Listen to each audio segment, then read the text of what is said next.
தித்திக்காதீங்க, அந்த அழுகை நிறுத்தாது. எதாவது செஞ்சுட்டு இருக்கோம், அழகிட்டு தான் இருக்கும்.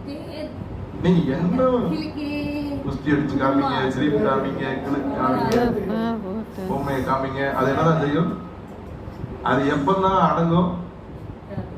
சொல்லுங்க சத்தமா. எப்பதான் அடங்கும்? பாலை குடிச்சாதான் அந்த குழந்தை அடங்கும். அப்படித்தான் இந்த ஆத்மா. 1 பேதுரு 2வது அதிகாரம் 3வது வசனத்திலே பாலை குறித்து பேதுரு எழுதுகிறார், நீங்கள் வளரும்படி புதிதாய் பிறந்த குழந்தைகளைப் போல திருவசனமாகிய களங்கம் இல்லாத ஞான பாலின் மேல் வாஞ்சையா இருங்கள். அப்போ ஆத்மாவை அடக்குகிற பால் மறந்த குழந்தையை போல அமர பண்ணுகிற ஒரு பால் உண்டென்றால் அது கர்த்தருடைய வசனம் என்ற ஞான பால் தான். கைகளை தட்டி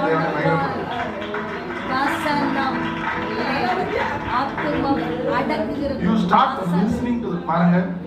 நிறைய பேருக்கு வசனத்தை கேட்டுட்டு மைண்ட் அப்படியே வசனம் கேட்க